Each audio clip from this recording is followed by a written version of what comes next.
Hello divine souls. अब मैं देखना चाहती हूँ कि हमें डिवाइन के साथ कनेक्ट होने के लिए 3D में क्या करना चाहिए। यूनिवर्स मुझे गाइड करें, एंजल मुझे गाइड करें कि हम डिवाइन के साथ कैसे कनेक्ट हों, अपनी वाइब्रेशन को कैसे हाई करें, अपनी जर्नी में कैसे आगे बढ़ें, ताकि कुछ सोल्स को राहत मिले। जो इस वीडियो को देखेंगे उनको रास्ता मिले। यही मेरा सोल पर्पज है। तो सबसे पहला कार्ड है 7 ऑफ कप्स। तो जहाँ पर आपको यूनिवर्स बताना चाहते हैं, डिवाइन बताना चाहते हैं, ये कार्ड इल्यूजन का कार्ड है। इसमें बहुत सारी चीज़ें हैं। 7 नंबर क्या है? 7 नंबर केतु का होता है। केतु हमें स्पिरिचुअल बनाते हैं, लेकिन उसके बावजूद भी जो स्पिरिचुअल का रास्ता है इसमें बहुत फिसलन है, बहुत इसमें धोखे मिलते हैं, बहुत परीक्षाएं हमें देनी पड़ती है। परमपिता परमात्मा को पैर पैर पर हमें देखकर चलना पड़ता है, फूंक फूंक कर पैर रखना पड़ता है। तो आपको डिवाइन गाइड कर रहे हैं कि आपने इल्यूजन में नहीं फंसना, क्योंकि हज़ारों जन्मों से हमारी आत्मा इल्यूजन में फंसी होती है। हम जन्म लेते हैं, मर जाते हैं, जन्म लेते हैं, मर जाते हैं, उसके बाद हमें ये जर्नी मिलती है। हज़ारों साल बीत जाते हैं, क्योंकि हम परमपिता परमात्मा के साथ कॉन्टैक्ट करके आए होते हैं कि हम अर्थ की वाइब्रेशन को हाई करेंगे, पूरी प्रकृति को प्यार करेंगे। लेकिन यहाँ पर आकर कुछ और ही हो जाता है। 5 साल तक बच्चे को सब याद रहता है जो परमपिता परमात्मा से कॉन्टैक्ट किया होता है। इसीलिए बच्चे की जो शक्ल है वो परमपिता परमात्मा से मिलती है। उसकी आंखें कितनी प्यारी होती है, चेहरा भोला होता है, जैसे हमारे परमात्मा भोले हैं, काइंड हैं, दयालु हैं। तो आपको थोड़ा आगाह किया जाता है कि आपने रास्ता सही चुनना है। देखो आगे खतरा है, स्नेक है, क्योंकि आपको धोखे भी मिल सकते हैं, आपको बुरे लोग भी मिल सकते हैं। आपने सही रास्ते पर चलना है, तभी आप स्पिरिचुअल हो सकते हो, तभी आप डिवाइन से जुड़ सकते हो। तो पहला ही कार्ड कितना प्यारा गाइडेंस का दिया है। आगे है टेम्परेंस। तो आपको डिवाइन बताना चाहते हैं कि जो आपकी जर्नी है, आपकी जर्नी में आपने इस इल्यूजन से निकलकर, इस 3D वर्ड्स की लालसा से निकलकर, किसी चीज़ का लालच नहीं करना, आराम से अपनी ज़िंदगी को व्यतीत करना है, ज़्यादा पैसे के पीछे नहीं भागना। तो जहाँ पर है टेम्परेंस, तो आपको यूनिवर्स डिवाइन बताना चाहते हैं कि आपने ऐसी पोजीशन हासिल करनी है। एक लेडी है, जल में खड़ी है, बिल्कुल शांत है, आंखें बंद है, परमपिता परमात्मा से कनेक्ट है। चारों तरफ येलो कलर फैला हुआ है, कप्स में भी येलो कलर है, ज्ञान है। ऊपर थर्ड आई ओपन हो चुकी है और वहाँ से लाइट बाहर जा रही है और यूनिवर्स की ब्लेसिंग है।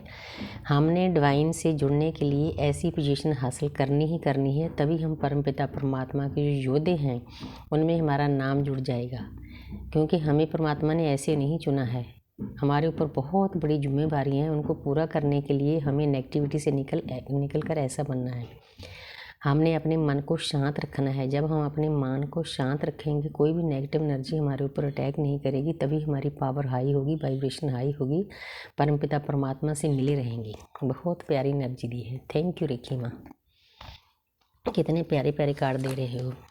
तो आगे है एस ऑफ कप्स। तो जहाँ पर परमपिता परमात्मा आपको बताना चाहते हैं कि आप नई शुरुआत करना चाहते हैं। ये नई शुरुआत आपके डीएम की भी हो सकती है, आपकी 3D लाइफ की भी किसी काम की हो सकती है, आपकी स्पिरिचुअल लाइफ में भी आपकी प्रोग्रेस हो सकती है। क्योंकि डे बाय डे आपको कुछ ना कुछ यूनिवर्स देती है, हमारी परीक्षा लेती है। जब हम परीक्षा में पास हो जाते हैं तो हमें और ज़्यादा शक्तियाँ दी जाती है, और ज़्यादा देवते दिए जाते हैं हमारी रक्षा के लिए, हमें आगे ले जाने की। रेखी माँ में इतनी शक्ति है, वो हमें आगे रास्ता दिखाती है कि अपना दुनिया पर आने का जो मकसद है उसको पूरा करने के लिए, अपना सोल पर्पज पूरा करने के लिए हमने कौन से रास्ते पर चलना है।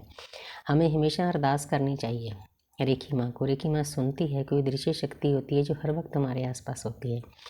तो जहाँ पर आपको बताया जाता है कि आप जो भी रास्ता चुनोगे, अगर आप सही रास्ते पर चल पड़े हो तो परमपिता परमात्मा की ब्लेसिंग है आपके ऊपर, आपकी लव लाइफ के ऊपर, आपकी 3D लाइफ के ऊपर और आपकी स्पिरिचुअल लाइफ के ऊपर। आपको अंदर से प्यार से भरे होना चाहिए।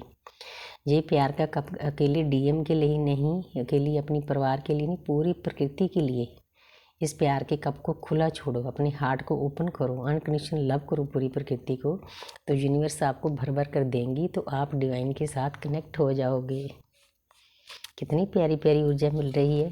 Thank you universe. आगे है 9 ऑफ स्वॉर्ड्स। ये जो कार्ड है इसमें दर्द बहुत है, क्योंकि हमें दर्द से गुजर कर ही ये जर्नी मिलती है। पहले डीएफ को दर्द दिया जाता है, फिर डीएम को दिया जाता है। पहले डीएम की एनर्जी में ये कार्ड आया था। डीएफ आगे होती है, एक सोल ज़्यादा स्पिरिचुअल होती है, दूसरी दुनियादारी में और पैसे में ज़्यादा खूबी होती है, तो उसको निकलने के लिए इस दर्द से गुजरना पड़ता है। डीएफ को तो डीएम के प्यार के कारण इस दर्द से गुजारा जाता है, लेकिन डीएम को दुनियादारी से झटके कार्मिक जो उनके आसपास होते हैं, उनका परिवार भी हो सकता है, दोस्त भी हो सकते हैं, उनको नए नए रिश्ते बनाने का शौक़ होता है, वो लोग भी उनको झटके देते हैं, धोखा देते हैं। तब डीएम को समझ आता है कि मेरी डीएफ है, मैंने उसके साथ चलना है, मैंने उसकी केयर करनी है, इस जर्नी में उसका साथ देना है। पहले वो नहीं मानते, लेकिन ऐसी हालात के बाद वो मानेंगे। 9 नंबर है, 9 नंबर के बाद उनका कार्मिक सर्कल पूरा हो जाएगा, वो आपका साथ भी देंगे। हर एक की टाइमिंग अलग है, किसी के साथ दूसरे की टाइमिंग मैच नहीं होती।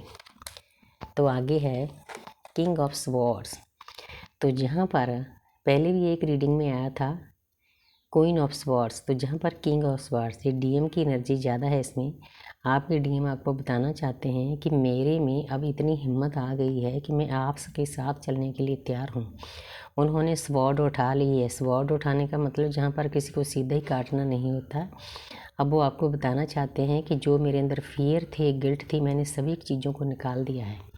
अब मैं आपके पास आने वाला हूँ, मैं इस जर्नी में आपका साथ दूंगा, परमपिता परमात्मा को सरेंडर करूँगा। जिस पर्पज़ के लिए हम आए हैं वो पर्पज़ मैं पूरा करूँगा, डिवाइन के साथ अटैच रहूँगा।